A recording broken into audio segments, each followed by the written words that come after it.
Hola, muy buenas tardes a todas y todos los que se están conectando en estos momentos. Les pedimos que inviten a la abuelita, al abuelito, a la tía, al tío, a la niña, al niño, a las adolescencias que anden por ahí en su casa, que nos escuchen. El día de hoy estaremos hablando del tema ser niña y vivir sin violencias en el siglo XXI. Y bueno, en lo que se van conectando, en lo que se van poniendo cómodas, cómodos, o si por ahí están lavando los trastes y nos van a escuchar mientras se están apurando algunas otras actividades, pues les voy compartiendo e invitando a otras actividades que hacemos en CEINAC. Y la primera de ellas es los días martes a las 6 de la tarde a la sección Cuentos con Derechos, el cual es un espacio en donde personas voluntarias vienen y nos narran un cuento, y a través de la narración acercamos de una manera amigable información sobre cuentos, sobre derechos humanos a niñas, niños y adolescentes. Asimismo, les invito que si quieren contar un cuento, que si están interesados en participar en esta sección, pues nos dejen por ahí un comentario o nos manden un mensajito y con muchísimo gusto les damos mayor información. Los días miércoles, las compañeras de la organización hacen un espacio de autocuidado para mujeres a través del bordado. También ahí les invitamos a que nos dejen un mensajito, un comentario, si quieren saber un poco más, si quieren participar, y que pues no sea es un espacio dirigido para mujeres de todas las edades y ustedes pueden participar, ¿no? Es totalmente gratuito y autogestivo, ¿no? Entonces, bueno, pues ojalá se animen a participar en este espacio, y los días jueves que hacemos los diálogos sobre crianza positiva. Y bueno, en estos diálogos sobre crianza positiva, actualmente los estamos manejando por mes, y cada mes damos un tema. El mes pasado hablamos sobre el aniversario de la aprobación del derecho a la crianza positiva en el estado de Hidalgo. Y a partir de ello surgió el tema de profundizar en el tema de violencia. Y entonces, ya que estamos rumbo al 25N, desde CEINAC decidimos dedicar exclusivamente a hablar de niñas y adolescentes. Es por eso que el día de hoy el tema titulado es Ser niña y vivir sin violencias en el siglo XXI. Y para ello tenemos dos invitadas muy especiales, que en CEINAC nos sentimos muy orgullosas de que nos acompañen, y a quienes les voy a pedir que se puedan presentar. Nos acompaña la compañera Morrigan. Si gustas presentarte, por favor. Muchas gracias, compañero Salvador. Buenas tardes a todos, buenas tardes a todas las personas que nos ven. Mi nombre es Morrigan Ross, soy activista feminista y colaboro actualmente para la colectiva o con la colectiva Mujeres del Tule, aquí en Tulancingo, Hidalgo. Y bueno, un placer estar aquí compartiendo con ustedes. Muchas gracias por la invitación y espero que los aportes que hagamos les sirvan. Y si tienen alguna duda, pues bueno, también estoy abierta para que nos contacten y cualquier cosa que se les ofrezca, pues bueno, aquí andamos. Muchas gracias. Muchas gracias a ti, Morgan, por aceptar nuestra invitación, y también aprovecho para exhortar a las personas que se encuentran escuchándonos, viéndonos en este momento, que nos dejen un comentario. Si es que tienen alguna duda, alguna pregunta sobre lo que vayamos dialogando, pues que nos hagan ese comentario para que nosotras y nosotros lo podamos leer. Y bueno, ahora le voy a pedir a la compañera Gali que se pueda presentar, por favor. Hola, soy Magali Domínguez. Sí, me gusta mucho que me digan Gali. Qué gusto verte, Salvador. Mucho gusto, Morrigan. Y un saludo a las personas que nos están escuchando y viendo, ya sea en vivo o en la transmisión. Ahora me encuentro en San Cristóbal de las Casas, Chiapas. Estoy en la coordinación educativa de Melesio Joval y soy colaboradora de la Escuela Feminista Código F. Pues me encanta andar en bicicleta, me asumo como feminista y como una defensora de los derechos humanos, y que la apuesta de la crianza positiva es una apuesta pedagógica y política feminista. Gracias por la invitación. Muchas gracias, Gali, por aceptarla, y bueno, estoy seguro que ahora que se presenta en este espacio estará muy rico, daremos muchísimos aportes, Y bueno, vamos a empezar. La primera pregunta que hemos preparado para el día de hoy es, ¿las niñas son vulnerables o vulneradas? Y para esto vamos a empezar con la compañera Gali. Pues mira, o miren, escuchen, nuestra mirada es que las niñas, niños, adolescentes estarían en una situación de estar siendo, en este caso hablando de las niñas, vulneradas, es decir, ningún grupo social, ninguna persona, ningún colectivo es solamente vulnerable, porque definir a cualquier persona solo de ese modo, pues atenta contra su dignidad. No es lo mismo decir que a alguien se le están vulnerando sus derechos, se le está vulnerando su dignidad, a decir que es una persona vulnerable. Es decir, se vulneran los derechos y la dignidad de las niñas. Y las niñas vulneradas, pues son acciones que están dañando a la... A ver, aquí me atoré un poquito. Se vulneran los derechos y la dignidad de las niñas, es decir, son vulnerables, los derechos son vulnerables, pero no las niñas. A las niñas se les quiere encontrar debilitadas, sometidas, explotadas, agredidas, pero hay que ver las condiciones que están haciendo que esas niñas estén en una situación de estar vulneradas. Porque considerar que son las niñas vulneradas y no sus derechos es considerar que es una característica de su naturaleza o de su esencia, y es quitarles poder y quitarles su condición de ser sujetas. Hay condiciones que vulneran a la niñez, en particular a las niñas por el hecho de ser niñas, que vulneran sus derechos. Entonces, recordar que la palabra vulnerable pues viene de este significado en latín que es la herida, ¿no? Vulnerar significa herir, causar daño. En este país sí se le está causando mucho daño a la población, en particular se está vulnerando los derechos de las niñez, de la adolescencia, de las mujeres jóvenes, de las mujeres, y se están vulnerando los derechos principalmente en espacios no solo privados como la casa, sino también en la calle. Y de ahí el aumento de los feminicidios, por poner uno de los ejemplos más atroces. Pues eso, colegas. Muchas gracias, Gali. Y Morrigan, ¿te gustaría agregar algo más a esta pregunta de ¿las niñas son vulneradas o vulnerables? Sí, bueno, yo lo resumiría a que una es consecuencia de la otra. Si bien, como dice la compañera Gali, cuando nosotros decimos ya desde un inicio que las niñas son vulnerables, estamos atentando contra su dignidad, ¿no? Porque así como todos, pues nacemos con esa esencia, ese poder que nos caracteriza, ¿no? Tenemos, y cuando nacemos y cuando nos registran, por decirlo de alguna manera, automáticamente adquirimos esos derechos, libertades, obligaciones como todo ciudadano reconocido. Sin embargo, cuando ya estos derechos y libertades ya no son ejercidos con esa autonomía o con esa libertad y que de alguna manera truncan lo que podría ser el derecho ya por sí solo del ser humano, pues obviamente sí se vulnera, ¿no? Entonces, pues nada más eso, agregar que para mi modo de ver, una es consecuencia de la otra. No hay niñas vulnerables, las hacemos vulnerables nosotros como Estado, como sociedad, al negarles los derechos que ya les corresponden, simplemente por el hecho de nacer como personas, ¿no? Muchas gracias, compañera, por esto que nos compartes y añades. Ah, Gali, ¿querías decir algo más? Sí, sí, justo en consecuencia de lo que dice Morrigan, gracias Salvador, que si en este caso las niñas son vulnerables, es porque previamente han sido vulneradas, ¿no? Que entonces me hace que es muy consecuente de lo que está aportando la compañera.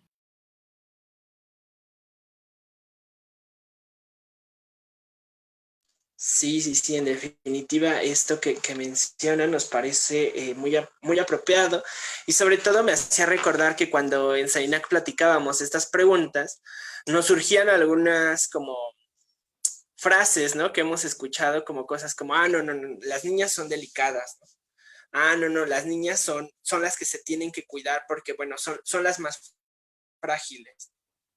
Y entonces desde ahí mirábamos, ¿no? Era importante hacer esta distinción, ¿no? Esta distinción que ahora ustedes nos ayudan a mirar de una forma más clara, perdón, y es que por sí mismas las niñas, ¿no? No nacen vulnerables. Es decir, las niñas no nacen como esos sujetos que decimos, pues son demasiado delicados, ¿no? Demasiados, incluso esta frase, ahora se me viene mucho esta frase que dice, no se les toca ni con el pétalo de una flor, ¿no?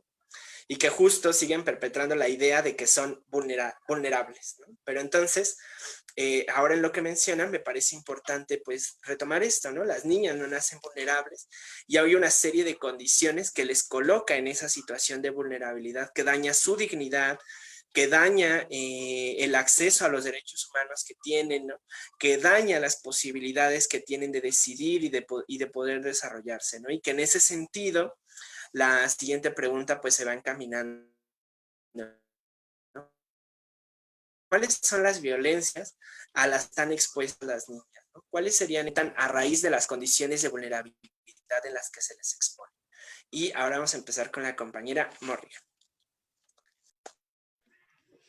Híjole, pues violencias creo que a lo largo de la historia han sido bastantes. Desde que nos hacen comentarios como ese tipo de comentarios pasivo-agresivos como mencionabas, ¿no? Que a las mujeres no se le toca ni con el pétalo de una rosa. Y bueno, y viene la violencia física, que es una de las más graves que hemos venido o que hemos querido contrarrestar a lo largo de todo este tiempo y que sin embargo la sociedad las sigue impulsando. Tal vez ahora quiero pensar que en menor grado o en menor porcentaje, pero aún así pues tienen una visibilidad y un alcance pues mayor, ¿no? Tanto que las violencias feminicidas terminan en eso. ¿Cuál es la violencia máxima o la culminación de todo este tipo de violencias? Pues es el feminicidio, ¿no? Algunos ejemplos son la violencia de género, la violencia sexual, la, perdón, la mutilación genital, y eso digo por decir algunos, por mencionar algunos, ¿no? El acoso sexual, y una de las que son, de alguna manera, que sí tenemos conocimiento de ellas, pero que las dejamos pasar porque creemos que esto no, que estas personas nos respaldan, son la violencia institucional, perdón, y o simbólica, que es ejercida abusivamente por quienes deberían de protegernos, por quienes deberían de salvaguardar nuestra integridad, y cuando uno va y denuncia o va y hace algún tipo de protocolo, ellos, ellos al hacer las prácticas institucionales, nos agreden, ¿no? Nos abusan sexualmente, nos someten, nos victimizan. O sea, son un sinfín de violencias. Desgraciadamente estamos en una época en donde debemos de, más que nada, pienso yo que el tratar de visibilizarlas y encauzar a nuestras niñas a reconocerlas, que es lo importante, ¿no?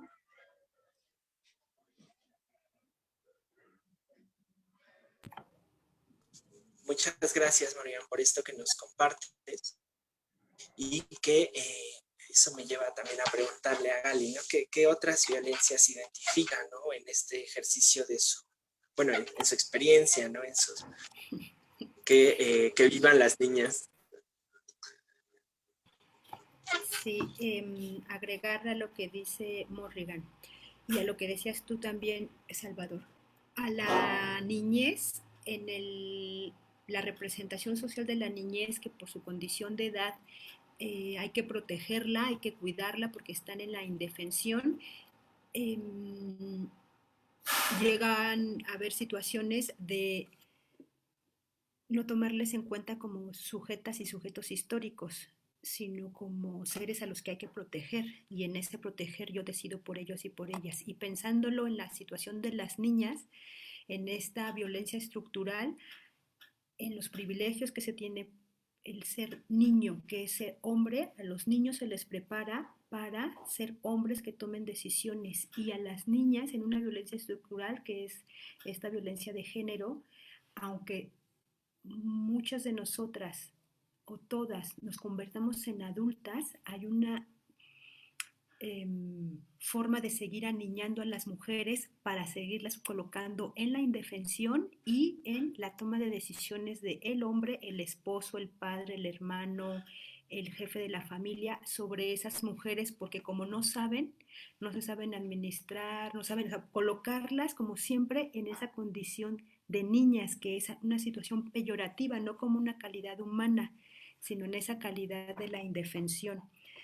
Obviamente hay situaciones, una violencia estructural. Muchas de la población, niñas, adolescentes, jóvenes en este país están en la población empobrecida, y esa es una violencia estructural. También hay una cuestión de discriminación por estar en la población empobrecida, por una cuestión de etnia, por una cuestión de estar en las, incluso de preferencia, cuando aquellas niñas que se asumen que no hay concordancia de su vivencia corporal y quieren transitar a ser lo que siente que es ser niño, o viceversa, un niño que no se siente que corresponda a su vivencia con su cuerpo, quiere transitar a ser niña. Hay una discriminación terrible.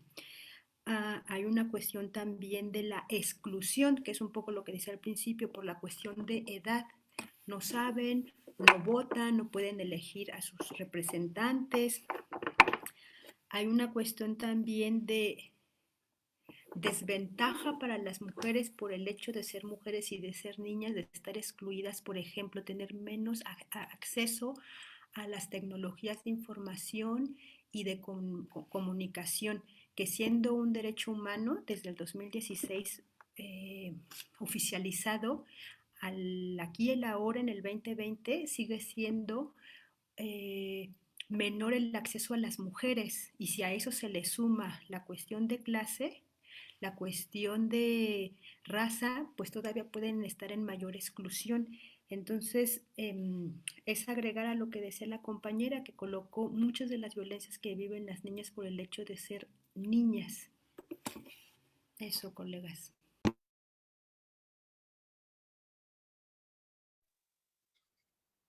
También podríamos agregar un poco lo que es la violencia, yo le llamaría indirecta, ¿no? Que es la exposición a la que ellas están sujetas, ¿no? Y que con el solo hecho de vivirlo, de estar ahí, de presenciarlo, genera otro tipo, como desencadena otra parte, ¿no? En ellas, que a lo mejor es cuando escuchamos que dicen, pero es que las mujeres también agreden, sí, pero es esto es como el resultado de esa exposición, de esa idea bien patriarcal que tenemos, como de solamente culpabilizar a la mujer por haber estado en esa parte de su edad expuesta a tales violencias, ¿no?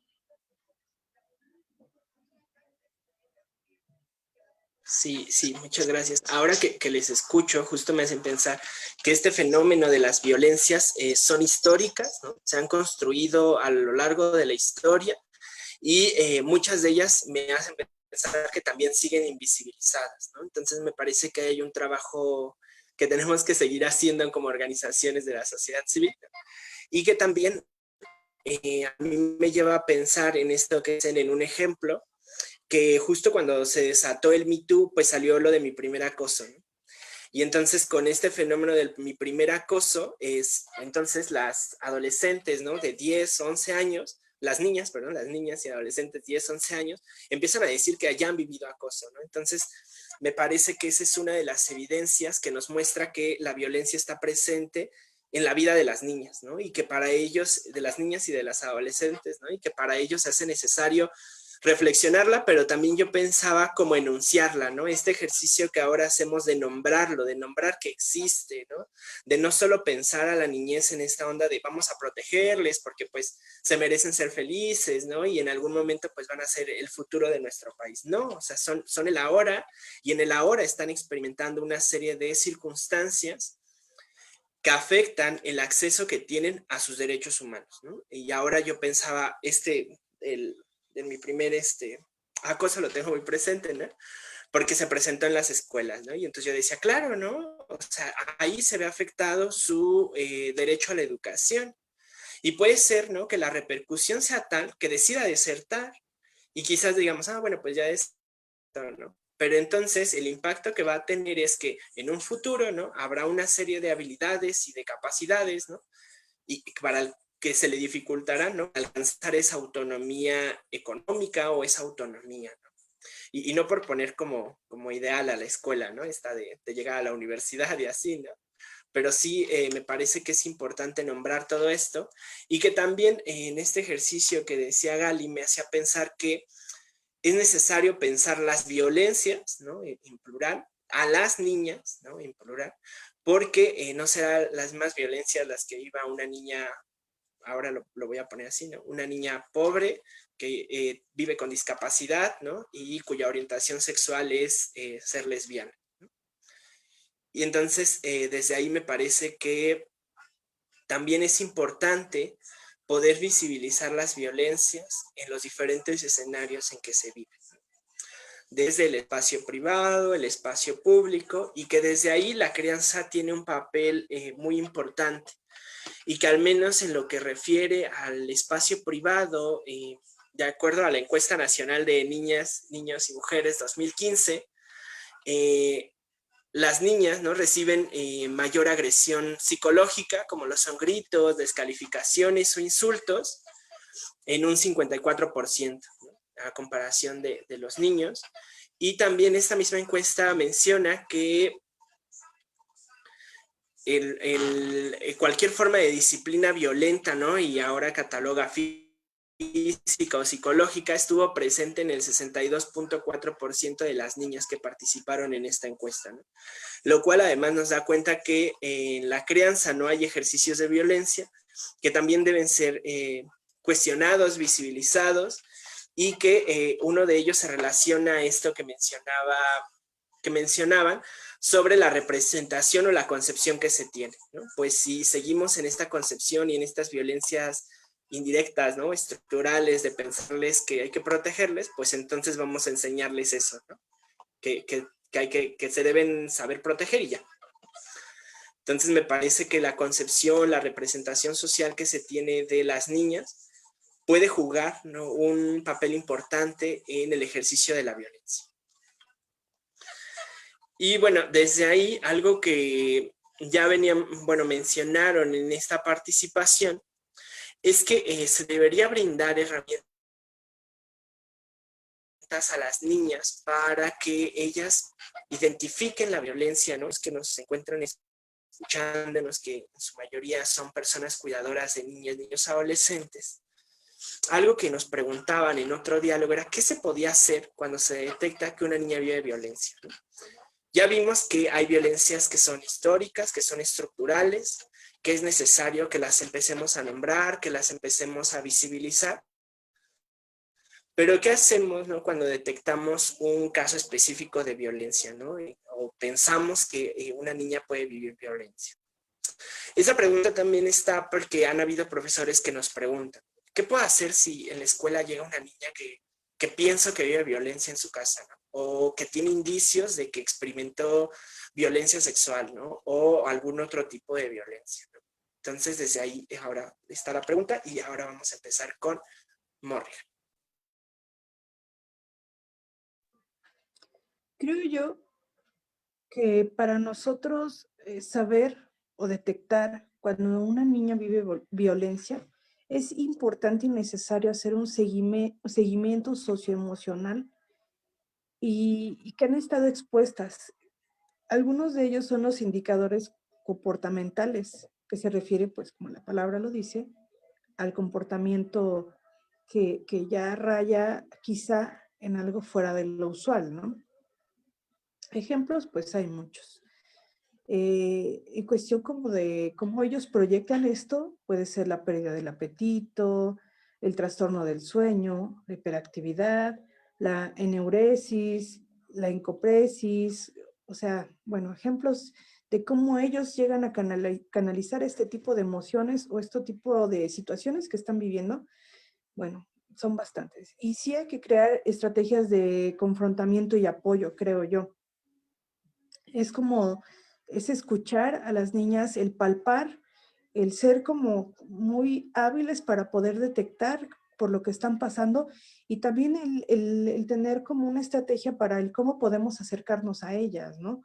Porque no siempre nos reciben, porque ya están ellas también como un poquito como alejadas de esta realidad, desgraciadamente. Entonces, algunas estrategias que yo considero que son muy adecuadas es alertar a la niña que lo que está viviendo, de la situación a la que ha sido expuesta, no es normal, ¿no? El platicar mucho con ella, el escuchar, el hacerles ver que no es su responsabilidad ni su culpa esta situación que se está dando, ¿no? Al contrario, darles como esa pauta, esas herramientas para que ellas empiezan a generar cierta seguridad al hablarlo y entre más se habla, más se puede entender cómo ella lo está viviendo, cómo ella lo está somatizando, ¿no? Y bueno, obviamente acudir a las instituciones que nos tienen que respaldar para hacer la denuncia correcta, pero en ningún momento dejar sola. Es ahí donde, por ejemplo, nosotras como feministas hacemos lo que es un acompañamiento en su totalidad para darle seguimiento tanto al caso como a el cómo se está manejando, porque como ya lo dije en un principio, hay instituciones que tienden a la revictimización, ¿no?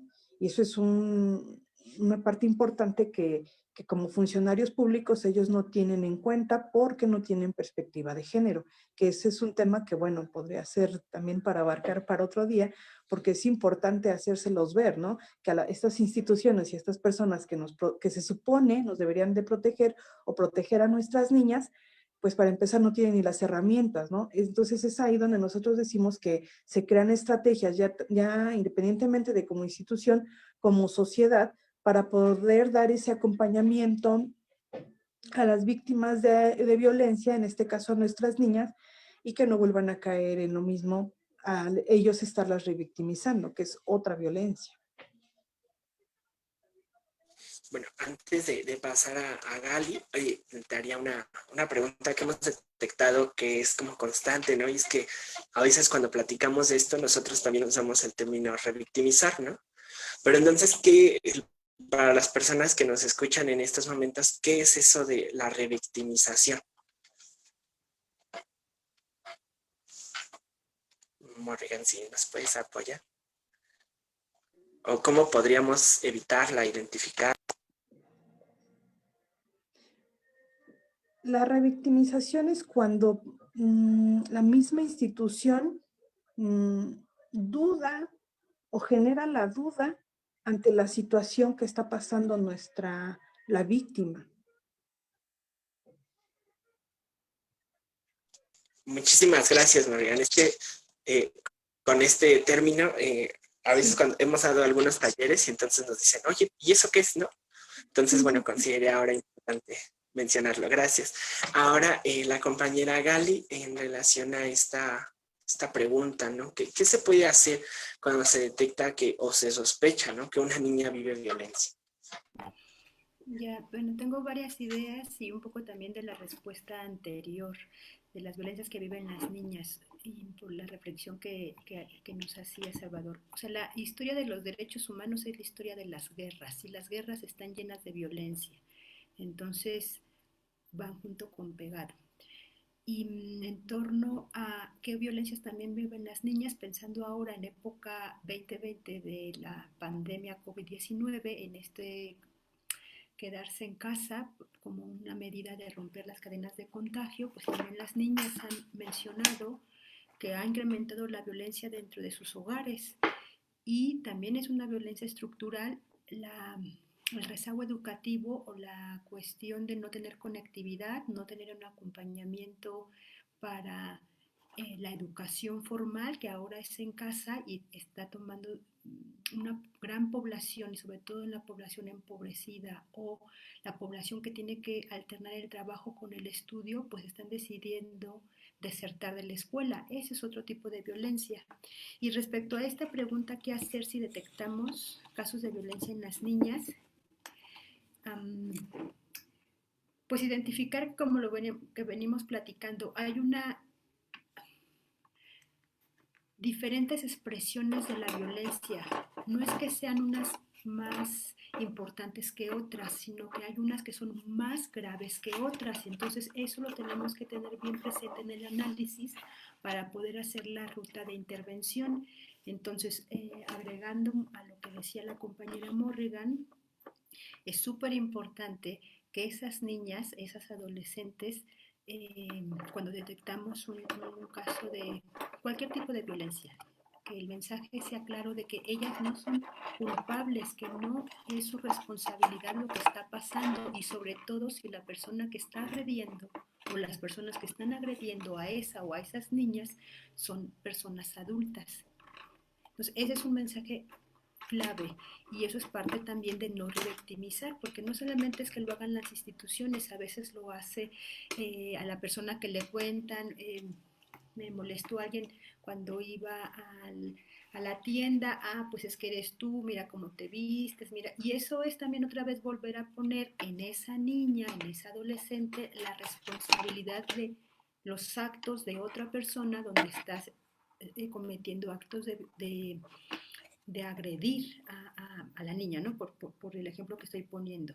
También es súper importante que si las niñas nos cuentan que algo les está pasando, que algo les está haciendo sentir incómodas o incluso les está ocasionando algún dolor, en este caso como defensores de la niñez o como cuidadoras, también saber qué es lo que quiere la niña, porque a lo mejor lo que está queriendo en ese primer momento es platicar lo que está pasando. En el caso, me voy a brincar a un momento en que a lo mejor la situación de violencia que nos está compartiendo o que estamos identificando por diferentes síntomas corresponde a una violencia tan grave que se requiere que haya una intervención que tenga que ver más con un nivel de procuración de justicia. Es bien importante también detectar la red de apoyo que tiene la familia, porque se tendría que encontrar actores claves dentro de su familia que puedan acompañar al proceso del acceso a la justicia, todo el proceso de la denuncia. Y también esas niñas o esa niña, esa adolescente tiene que conocer, en caso de que tuviera que ser una situación de denuncia, cómo es el proceso, que es un proceso largo, que puede ser un proceso cansado. Y todo esto es darle información, y siempre con el mensaje de no es culpa de ella. Lo que está pasando no es su culpa. También es bien importante no dar dobles mensajes, es decir, crearle expectativas de algo que a lo mejor esa persona que es la cuidadora, el cuidador, en ese momento no va a poder hacer. Y entonces, si ya trae la confianza rota, volver a pasar sobre esa herida y indirectamente volver a lastimar. Entonces, bueno, eso es súper, súper importante. Identificar el tipo de violencia, identificar la red de apoyo de la niña, hacer una ruta de acceso a la justicia, informar cuál es el procedimiento, acompañar ese caminar. Y pues lo que dijo la compañera Morrigan, es súper, súper importante el acompañamiento psicoemocional, pues de contención, ¿no? Y que entonces ella, en este caso de ser víctima, llega un momento a convertirse en la defensora de su propia vida. Eso, colegas.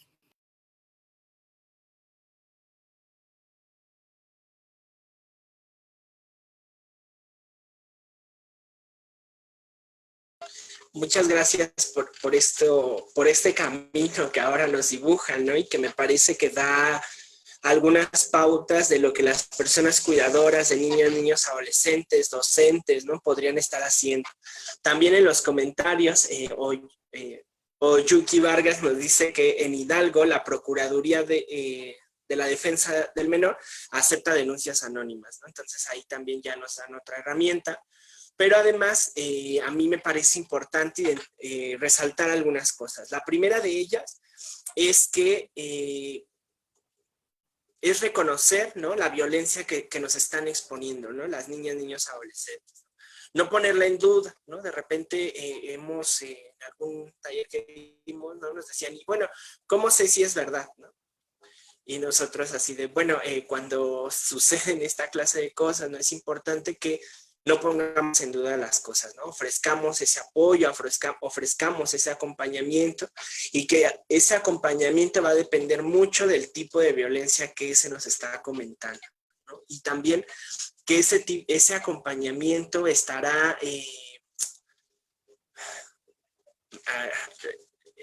está muy ligado a la ética de la persona a la que se lo cuenta, ¿no? ¿Y por qué menciono lo de la ética?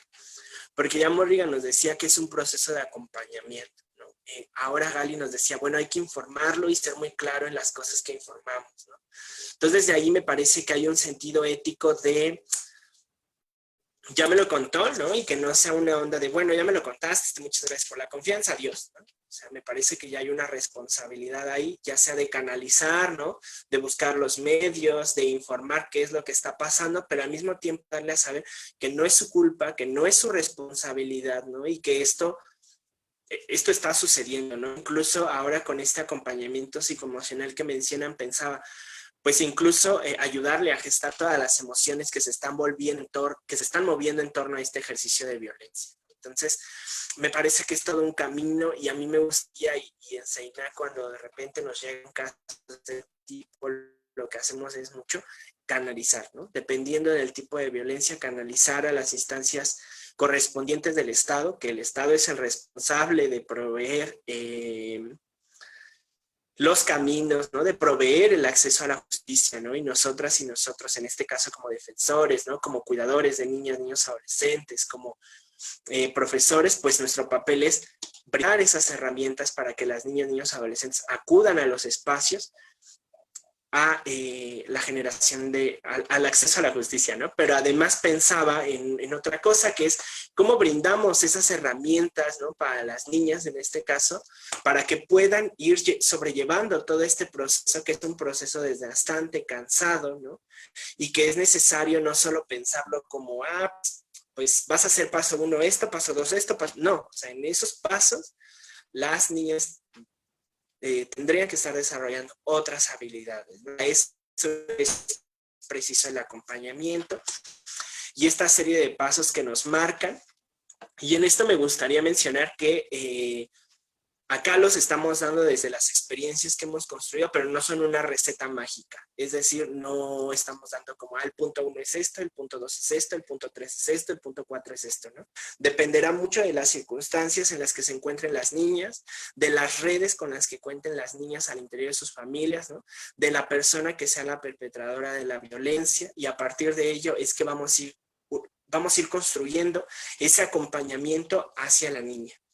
Y en este sentido, ¿no?, ligado a estas habilidades, es la siguiente pregunta, ¿no? ¿Cómo contribuimos al desarrollo de habilidades en las niñas para hacer frente a la violencia? Ya hablamos que son estructurales, ya hablamos de que algunas son más graves que otras, ¿no? Pero entonces, si lamentablemente e indignadamente, ¿no?, la violencia está presente en la vida de las niñas, ¿cómo brindamos habilidades, cómo brindamos esas herramientas para que puedan hacer frente a todo esto? Y quizás, no sé, a lo mejor hasta generar estrategias de cuidado mutuo, ¿no? O no lo sé, y desde ahí, bueno, les planteo esta pregunta, ¿no? Y vamos a empezar con la compañera Gali. Gracias, Salvador. Otra vez quiero agregar de la pregunta anterior que también en caso de que el tipo de violencia que se está detectando o que la niña nos está comunicando que está haciendo, que está viviendo es grave, de violencia física, sexual, de trata, de explotación, es súper importante eh, protegerla y no ponerla de frente con el agresor o los agresores para salvaguardar su vida. Eso en los tipos de violencia más graves. Eso es súper importante.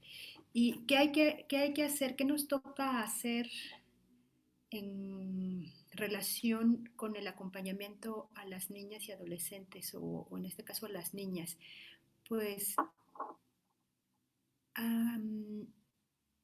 como cuidadoras, cuidadores, como docentes, como educadores, educadoras, en el rol mamá, papá, hermana, en el rol que cada quien tenga en torno al vínculo con las niñas, es súper importante incrementar su sentido de la confianza, de su capacidad de aprender y su capacidad de ser, desde cuestiones como desarrollar habilidades que tiene que ver con el pensamiento crítico, o sea, de discernir o sea, el acceso a la información y qué desinformación es pura mentira podrida, cuál es manipuladora y cuál es real, y cuál me sirve, cuál es información basura. O sea, desde ese tipo de cosas sencillas, pero sobre todo me regreso a lo de la confianza, el amor propio, que vayan creando. Para mí una clave feminista es la sororidad, que es la alianza entre mujeres, y la alianza entre mujeres empieza desde las niñas, la alianza entre las niñas, ver en las otras compañeras y no en la otra competencia, ¿no? Que es ser hijas rebeldes del sistema patriarcal. Entonces, desarrollar habilidades en este pensamiento creativo, pensamiento crítico, desde la cuestión de conocer quiénes son, es decir, conocer su cuerpo, las funciones de su cuerpo, lo que les gusta y lo que les disgusta, mucho conocimiento propio y mucho conocimiento de las otras, de sus otras, en este caso de ir creando, es un factor de protección, tener una red de apoyo, y esa red de apoyo pueden ser tus hermanas, pueden ser tus amigas, tus compañeras. También es súper importante pues crear acciones de ciudadanía, es decir, sí de alfabetización en derechos, pero también que los derechos les hagan sentido, y entonces puedan ellas ir construyendo no solo la justicia, como conformarnos con la justicia que tenemos, sino también ser partícipe de la justicia que las niñas merecen, y ir luchando y construyendo ese tipo de justicia, ¿no? Tiene que ver mucho con la justicia social, de poder identificar como el bienestar, que es lo que merecemos las niñas, en este caso, qué merecen las niñas para tener una vida buena, y poder entonces diferenciar qué es lo que no me gusta, lo que me hace daño, lo que no me merezco, lo que no es justo, y entonces poder identificar, y no por una cuestión conceptual, pero poder identificar todas las series de violencias que se viven y que muchas veces se normalizan porque creemos que son las formas de amor o porque son las formas de educación. Mi mamá me pega o mi papá me pega para que yo aprenda más, y que no, así no es la vida, que la vida puede ser diferente, ¿no? Entonces empezar a acompañar a la niñez en esta cuestión de puede ser diferente, y buscar posibilidades, buscar soluciones de que sí, sí puede ser diferente, y es mucho más fácil caminar acompañada para enfrentarse a los desafíos que ir caminando solas. Entonces, la importancia de la educación, o sea, la importancia que se conozcan sus derechos, de vivir una vida libre de violencia, y todos los derechos, pero sobre todo que les hagan sentido. Pueden que no se nombren como están en la convención, pero las niñas tienen la capacidad de nombrar esos derechos, sentidos, que son los más valiosos, para ellas ir construyendo su presente y ir tejiendo sus metas a corto y a mediano plazo. Eso, colegas. Muchas gracias. Y ahora le pediría a la compañera Morrigan que pueda compartirnos sus comentarios, sus aportaciones en torno a cómo contribuir al desarrollo de habilidades en las niñas para hacer frente a las violencias. Sí, sí, Salvador, gracias. Pues yo creo que también una parte importante, y como ya lo mencionaba la compañera Gali, es la educación. La educación que se viene generando a través o por transferencia de los padres.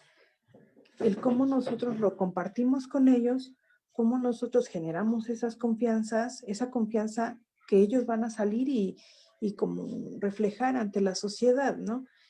Y también el hecho del cómo criamos, desde qué perspectiva lo estamos haciendo, considero yo que cuenta mucho.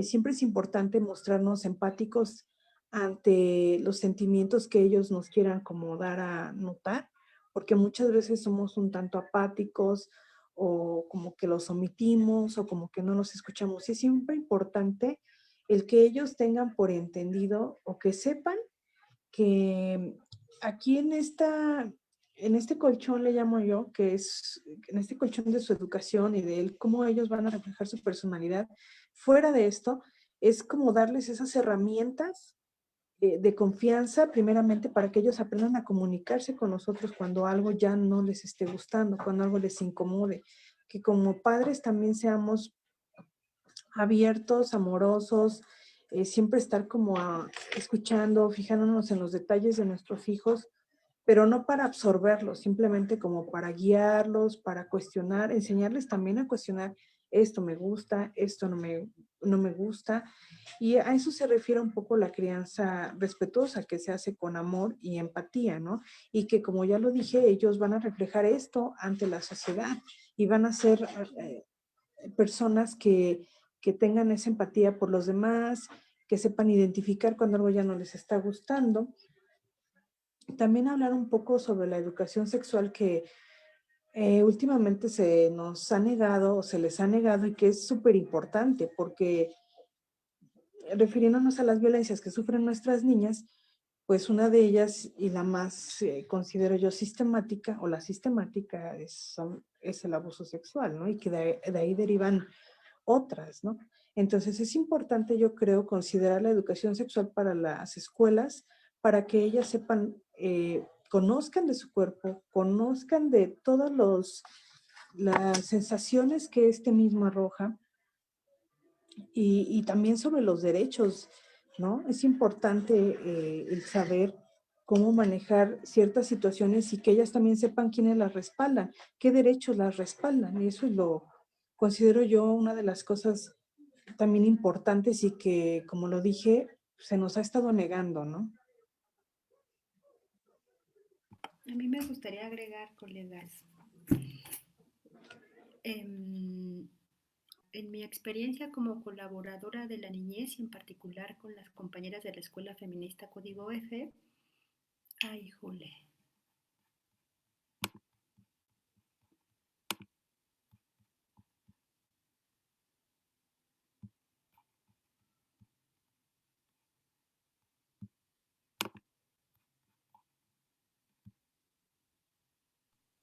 Te dejamos de escuchar un momento, pero Gali. estoy ahí ya, ¿me escuchan? Sí, Ah, ok. sí, perfecto. Que en mi calidad como colaboradora de la Escuela Feminista Código F, algo que he escuchado en las compañeras es la importancia de escucharlas, la importancia de darle lugar y valía y validez y valor a su voz, es decir, a lo que ellas sienten, piensan y nos cuentan. Eso es súper, súper importante. Entonces, si que las niñas son pequeñas, o sea, desde que nacen, y vamos caminando junto con ellas a que nos importa lo que son y lo que quieren y lo que hacen, que si quieren intentar algo, eso, apoyarlas que lo intenten, a lo mejor no sale a la primera ni a la segunda, pero estar impulsando a que lo intenten, que pasar del mundo de los no puedos, de los no sé, de los no merezco, de los no me toca, a el mundo de los intentos, podemos acompañar a que haya niñas mucho más poderosas desde su niñez, es decir, del poder hacer. Y esta cuestión tan simbólica que dicen mis compañeras, o sea, entre son niñas, adolescentes y jóvenes entre 10 y 19 años. Es que ahora alzo mi voz y puedo decir lo que pienso y lo que siento, me parece súper valioso porque es algo que soy una creyente, una ferviente creyente que la decisión es el punto nodal de la participación. Y cuando muchas niñas deciden sobre su propia vida y sobre su propia colectividad, es una participación con mucha fuerza y es una participación protagónica. Entonces, en el aquí y el ahora, las niñas tienen derecho a expresarse y a que su opinión sea tomada en cuenta. Eso, colegas.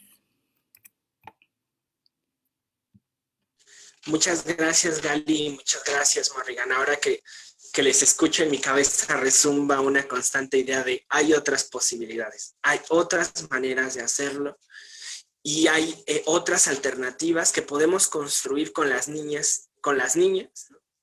Y desde ahí algunas de las que yo fui como recuperando y que nos parece como, bueno, me parece importante recalcarlas. La primera de ellas es crear redes entre niñas. El siguiente es fomentar el conocimiento sobre su cuerpo y las sensaciones sobre su cuerpo, y que ahí me parece que es necesario poner muchísima atención en iniciativas como las del PIN parental, que justo lo que harían es exponerles en mayor medida a estas violencias. También fomentar ejercicios de ciudadanía para la exigencia de la justicia, y ahí algo que me resuena mucho es esto que ahora nos mencionaba Gali, ¿no? Pensar o acercar los derechos humanos de una forma amigable. No solo como, pues tienes derecho a una vida libre de violencia. ¿Y ese derecho qué? ¿O dónde lo veo? ¿O cómo lo miro en mi vida? ¿No? Sino generar procesos amigables que permitan sentirlo, que permitan tocarlo, ¿no? Que permitan llevarlo a su ejercicio diario. También la otra parte que me parece muy valiosa es identificar lo que les gusta, lo que no, lo que se merecen y lo que es justo.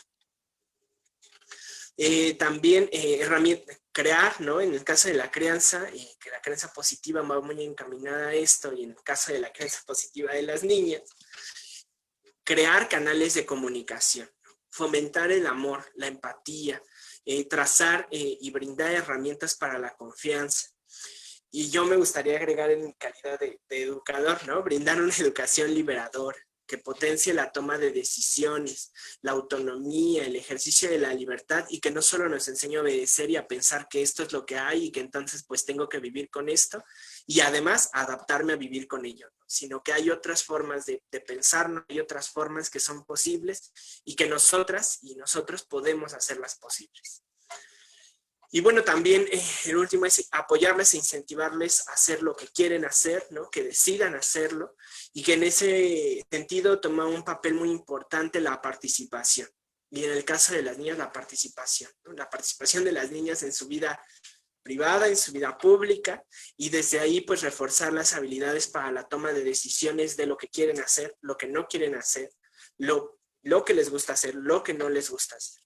Y bueno, desde ahí vamos a pasar ahora a las conclusiones.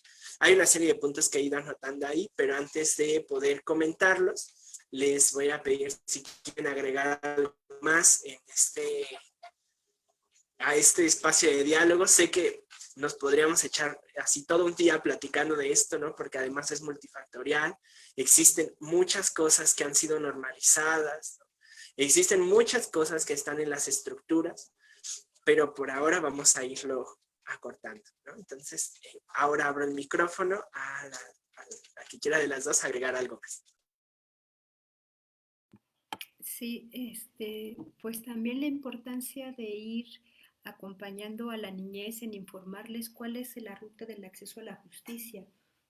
O sea, que sepan a dónde acudir o con quién acudir si en caso de que me pase tal cosa en mi escuela, tal cosa en mi casa, tal cosa en la calle, tal cosa en mi templo, eh, porque pareciera que eso también se queda en el mundo adulto, los talleres y los cursos o el folleto para las personas adultas de dónde acudir si eres víctima de violencia. Y a lo mejor sí se aprende desde la niñez, sabiendo las porosidades que hay en el sistema. O sea, no es darles la ley general para que la lean, ¿verdad? Porque pues cómo complejo está el texto, pero cómo hacer las rutas amigables para entonces proporcionarles ese camino y ojalá no tengan que tenerlo que transitar, pero que sepan cuál es eso, colegas. Compañera Morgan, ¿te gustaría agregar algo más o pasamos al cierre? Adelante con lo siguiente. Coincido totalmente con la compañera Gali en cuestión de la empatía que se debe de manejar para estos temas, la información, las herramientas que se deben de brindar y el visibilizar los respaldos que tenemos con estas redes de apoyo.